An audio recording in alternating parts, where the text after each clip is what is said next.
रामपुर बघेलान में युवा कांग्रेस नेता सज्जन सिंह तिवारी ने मीडिया कॉन्फ्रेंस के जरिए नगर परिषद के भ्रष्टाचार की पोल खोली। उन्होंने आरोप लगाया कि परिषद का बुलडोजर अब भाजपा सरकार का गुलाम बन चुका है और कानून की जगह सत्ता की मर्जी से काम किया जा रहा है।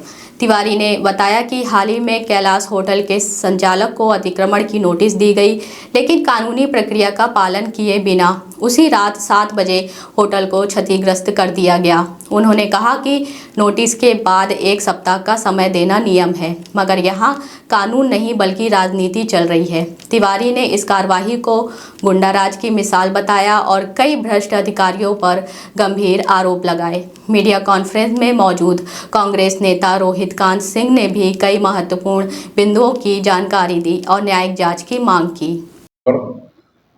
आपकी आवाज़ जो है आपके माध्यम से ये जनता की आवाज़ बनकर उभरती है और जनता के बीच में जाती है। क्योंकि हम लोगों की विपक्ष की आज की डेट में कहीं कोई सुनवाई नहीं है। हम लोग बस बोलते रहते हैं, कार्रवाई की मांग करते हैं, अनशन करते हैं, प्रदर्शन करते हैं और हम लोगों से ज्ञापन ले लिया जाता है, पर उसमें कोई कार्रवाई नहीं होती है। विगत कुछ समय से विशेषकर हमारे रामपुर क्षेत्र में एक ऐसा वातावरण निर्मित किया जा रहा है जिसको हम भय का वातावरण कहते हैं। आम आदमी को डराया जा रहा है। अभी 2-3 दिन पहले मैं भोपाल में था। शाम के वक्त, शाम भी नहीं कह सकते, रात के वक्त एक अवैध निर्माण को, अवैध अतिक्रमण, हम सब अतिक्रमण के पक्ष में नहीं, बिल्कुल आप अतिक्रमण गिराइए, अतिक्रमण को हटाइए, लेकिन अतिक्रमण में भेदभावपूर्ण जो ये बर्ताव किया जा रहा है,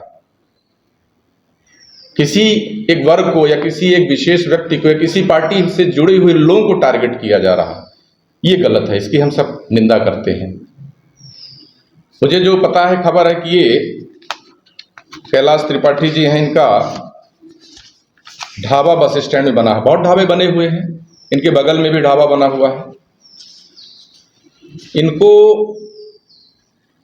8 तारीख को, मेरे पास जो ये है मैं आपको दिखा भी सकता हूं, ये नोटिस में 8/10/2025 को इनको नोटिस दी गई। शायद इन्होंने नोटिस नहीं ली, तो ये सीएमओ साहब की दस्तखत है इसमें। इनके द्वारा लिखा हुआ, मेरे द्वारा आज दिनांक 9/10 को सूचना तामील की गई, परंतु मौके पे नोटिस कोई नहीं लिया।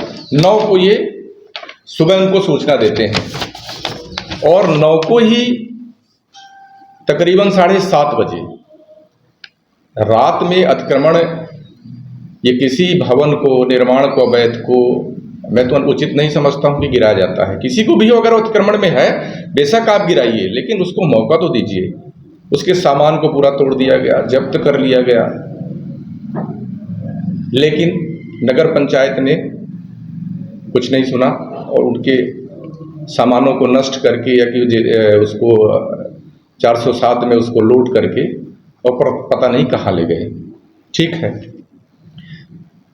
पूरे रामपुर में, पूरे हाईवे में अतिक्रमण, किसी व्यक्ति को, आप सब लोगों को दिखता है कि अतिक्रमण है, लेकिन एक अतिक्रमण को गिराना, चिन्हित करना, क्यों? क्योंकि प्रशासन के ऊपर, नगर पंचायत के ऊपर दबाव। किसका दबाव है? सरकार तो भाजपा की है, विधायक भी भाजपा के हैं। तो इस तरीके से दबाव जो ये दिया जा रहा है प्रशासन को, और प्रशासन मनमानी पूर्ण ये कार्रवाई कर रहा है, इसकी हम लोग निंदा करते हैं। ऐसा नहीं होना चाहिए। अगर आपको अतिक्रमण गिराना है तो आप चिन्हित करिए। कितने लोगों को आपने नोटिस तामील अभी तक की है, उसमें क्या कार्रवाई की है, ये सब हम लोग अभी आगे एक विस्तृत रूपरेखा बनाएंगे और सब पार्टी के लोग मिलके अभी हम इस चीज़ की उनसे मांग करेंगे कि आपने नगर पंचायत क्षेत्र में 15 वार्डों में, हाईवे में कितने लोगों को अतिक्रमण से चिन्हित किया है और कितने लोगों को नोटिस दिया है और कितने लोगों की खाली कराया है। फिर यहाँ पर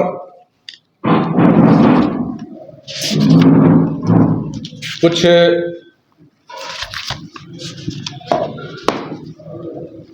जो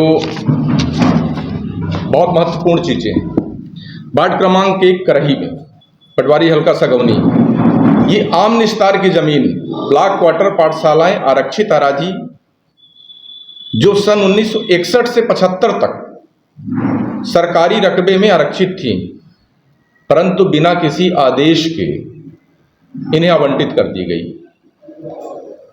आवंटन करने का अधिकार किसको है?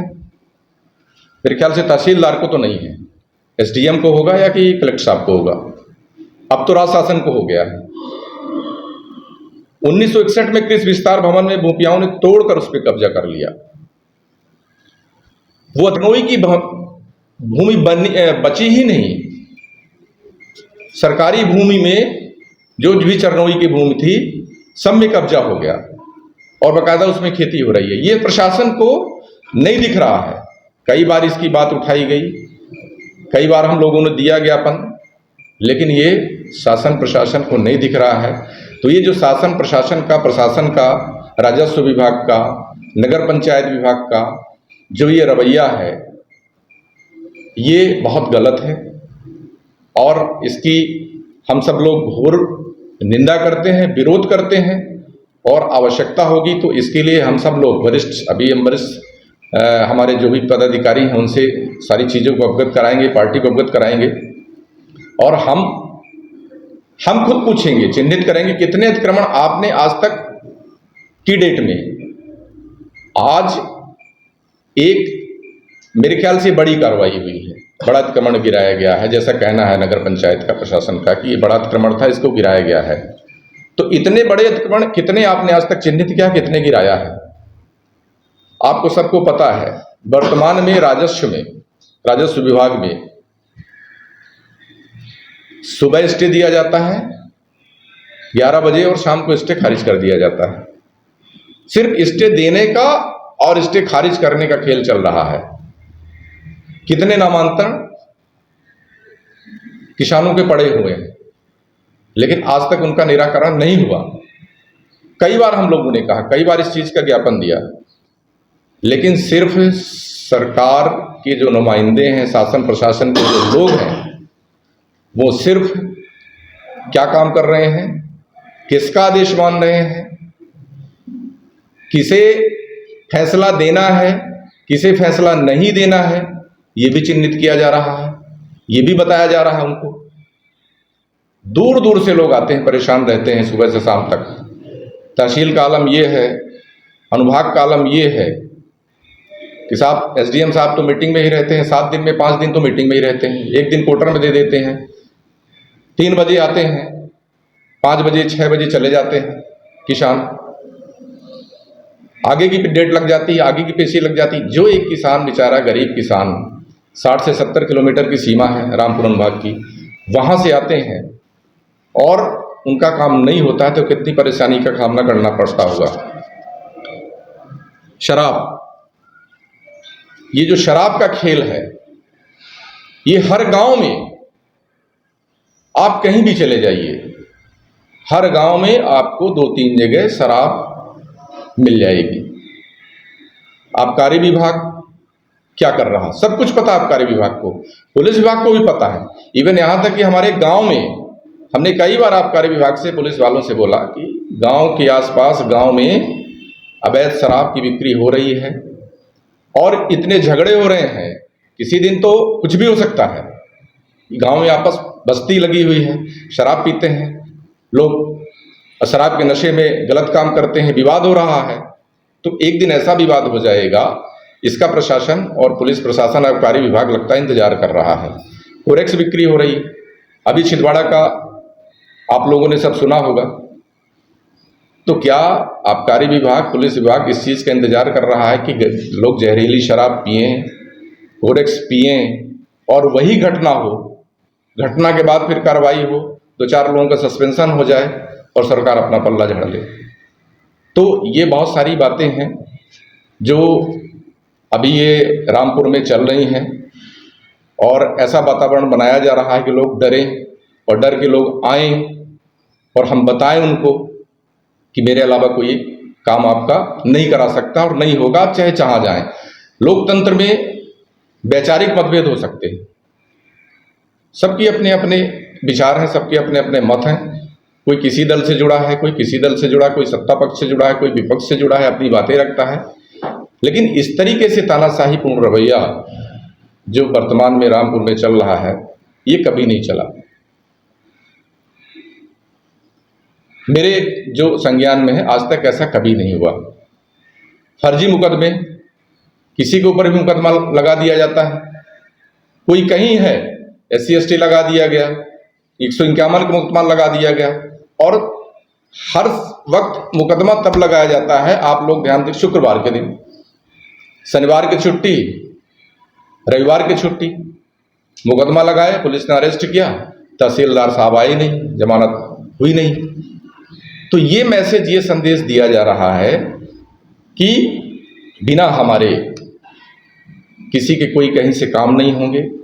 जो हमसे वैचारिक मतभेद करेगा, जो हमसे विरोध करेगा, उसको परेशान किया जाएगा। और शासन प्रशासन भेदभावपूर्ण नीति अपना रहा है। सरकारें आती हैं, जाती हैं, आज है तो कल भी होगा। इसलिए हम आप सबके माध्यम से ये शासन प्रशासन को आगाह करते हैं, निवेदन करते हैं कि भेदभावपूर्ण ये जो आप कर रहे हैं बर्ताव, इसको आप बंद करिए। और हमारे बीच में रोहित कांत जी हैं, कुछ ये भी बताएंगे।